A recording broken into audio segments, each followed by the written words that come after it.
What's up, guys? This is Coach Grant with First Down Training, and today we're going to be breaking down some of DAVANTE Adams' best route running from the 2020 season so far, weeks 1 through 8. We're going to be talking about 3 routes that I really like that he ran. We're going to be talking about how to use this slide release, work this DB into space, get some separation, how to attack leverage, and then how to use this split release to get some separation on a drag route, okay? So we're mainly going to be focusing on off the line today because DAVANTE Adams is a technician, so if you got to get better releases, this is the perfect video for you to just try to learn about the technique that goes behind a release. And guys, if you're a receiver and you want to get better hands, you want to improve your catching, check out that link in the description. Full 30-day program to improve your hands, grip strengthening exercises, hand-eye coordination drills, all of the above to improve your hands. No quarterback necessary. Hope to get you guys on that soon. Let's get started. So this first release we're going to talk about here is this like kind of slide release to the inside. He's going to be working this quick out route, right? And he throws this 1-2. Now the thing about this is that when we work this release, guys, we're probably not going to be the first read on the play, right?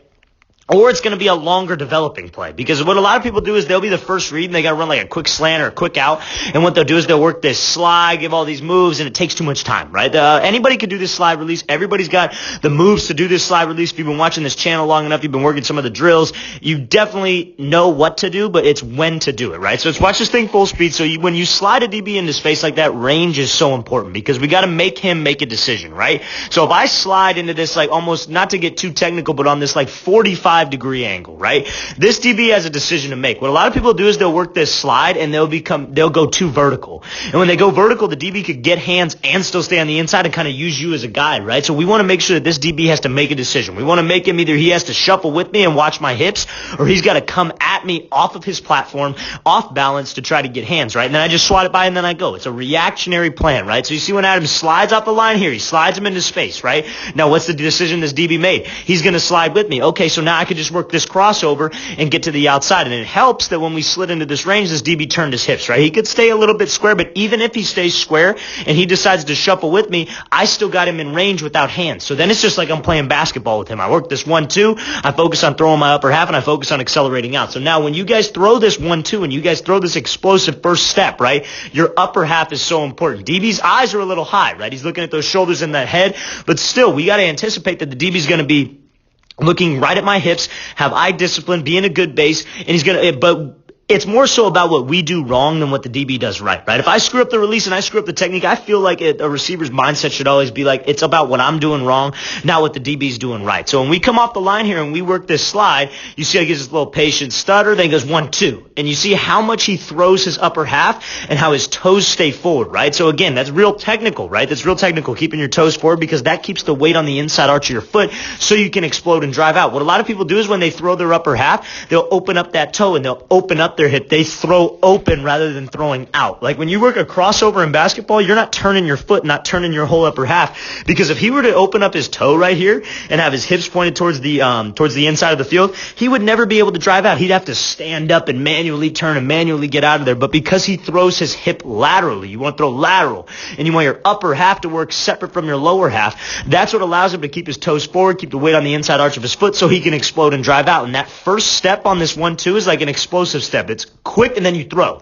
And this inside leg here, right, his right leg, that shoots him back out to the outside. So anytime you guys are working a 1-2, especially off a hesitation release or a slide release, that first move has got to be quick. It's not necessarily about stepping wide outside the guy's frame. It's about shooting it down, being quick, and pushing off the inside arch of that first leg to throw your hip out wide. Like you're stepping wide, like a crossover in basketball, you're selling with your upper half. If your upper half turns, that's what's going to get this DB to turn. Your feet want to be sudden to cause a reaction, and they want to be quick, and they want to be explosive, but your upper half is what sells. Now, if we could get this DB to jump, right, all we know that we got to just beat this outside hand. If I want to take an outside release, I just got to beat that outside hand. But DAVANTE Adams does a great job of avoiding, and when we get him in this situation, anybody can get separation off the line. That's what I tell my receivers. I don't care that you're able to get separation off the line. Can you keep the separation? And then we could talk about it, right? So he's keeping the separation, doing a great job of driving out, working those arms out of the break, and accelerating out of the break to finish this play. That's a great job by DAVANTE Adams again. Slide. Range is super important. Make the DB make a decision. And then that 1-2, simple mechanics of that 1-2. We're going to get into that a little bit more later as the video goes on. Let's watch this thing full speed. So he slides, gives him the 1-2, throw that upper half, make sure I accelerate out of this break. That's a great job by DAVANTE Adams. So now we're going to be talking about attack and leverage, right? And we're going to be talking about mainly accelerating, right? Because it's a very similar move to what we just did, the 1-2 that we were talking about. So not going to focus too much on the mechanics of that. But this situation, again, everybody knows what to do, right? Everybody knows knows, okay, I could do this, I could work that move. When it's a drill setting, when it's a practice setting, when you're to have a coach telling you, hey, you need to do this release, you need to work that, you need to work that. Everybody can do that, right? And that's part of the reason why, and it's important to do that because it's good to know the technique. It's good to know the reason why behind things, but we got to know when to execute these moves. And that's the main thing that I like to focus on in these videos is like, hey, when do I use this? Okay, I know what the technique is. Everybody knows what the technique is. There are tons of coaches that post videos on the technique and all that crap. But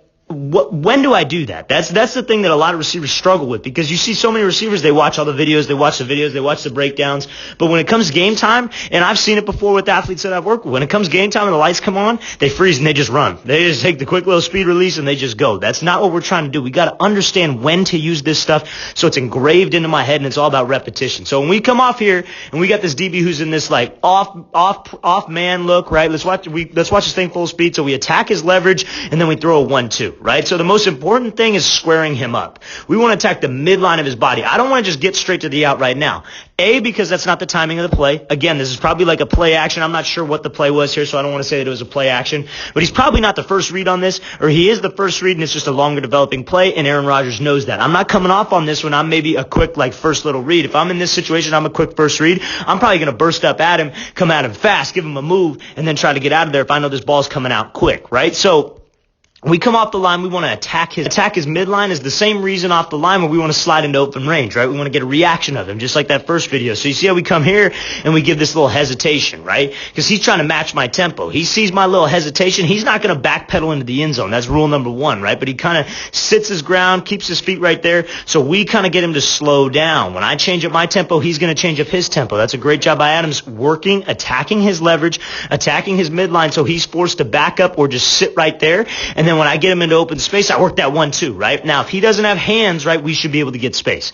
If I could work a 1-2 and I could get him to be a little bit off balance, I get him to turn his hips just a little bit, I should win that race every time to the ball. So how am I going to do that? You use that explosion of this move being an explosive pad level position, and you rip your arms and you accelerate out, because it's a race to get to that ball. Where that ball is thrown, it is a race there. Who's going to win? It's going to be you, it's going to be the DB. And that's as simple as it gets, right? On any route. Like you're running a freaking curl or a comeback against zone coverage, it's a race to get to that spot. You're running a fade, it's a race to get to that spot over the top. In this situation where you got attack leverage on a goal line situation, throw a little 1-2 and accelerate out, it's a race to get to that spot. So you see Adams does a great job of running those arms, accelerating out, and widening the distance. If we could get some separation, or we get this DB to hesitate, all I should be focused on is widening the distance, and running my arms and accelerating to beat that DB to the spot of the ball. It's a great job by Adams. Great job toe tapping. And let's watch this thing again full speed one more time. So coming off the line, attacking leverage, 1-2. Throw that upper half, get him to hesitate, make sure we accelerate out to widen the gap. Okay, so now we're going to be looking at this split release here.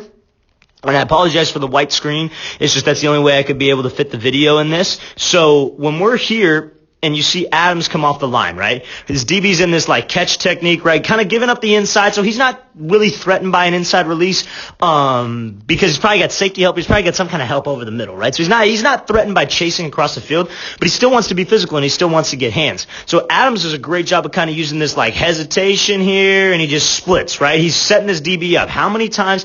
And also this goes with timing of the play, because we want to let this guy clear out of there, and we don't want to just run right into him. We don't want to just take the inside right now and run right into him. So that's another thing that plays a factor. That's how you guys got to understand. That's why you guys should understand timing of the play and the whole play, because we got to let this guy clear out, right? We got to let him clear. We got to let him go first, then I'm back underneath. So I don't want to just sit there and wait and then go and have this DBB all over me. I got to give him something off the line. I got to give him this little hesitation, split release, and then I drive. And you see, when we give him this hesitation, what does he do? He stops his feet. He's on his heels. And we know where we're going, because how many times have you seen DAVANTE Adams hesitate and then throw that 1-2, just like we were looking at in the first video, just like we were looking at in the second clip, where he changes up that tempo and then goes. So in this clip, I hesitate, I just work this little split release, and I just drive. And you see how he's pushing off that inside arch of that outside leg. Anytime you work a split release, anytime you work a split release, it's so important to work on that explosion and work on drive. And hesitate at him, hesitate, and then push. And let's accelerate across the field. Let's win that race. Great job understanding the timing of the play by DAVANTE ADAMS. A lot of times it's scheme, guys. A lot of times it's not just out there ad-libbing. A lot of times it's scheme.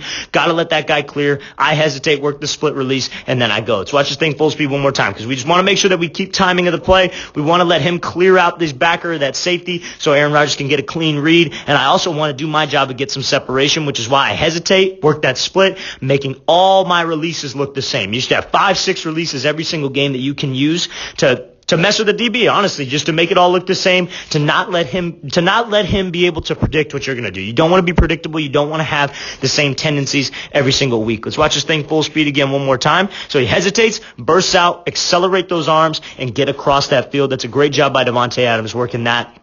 Great overall route. All right, guys, I really want to thank you for watching. I really appreciate it. If you guys have any questions at all, please leave those in the comments. I'll get back to you as soon as possible. And again, if you guys are a receiver and you want to get better hands, check out that link in the description. It says improve your hands in only 30 days. No quarterback necessary. I'll see you guys next time.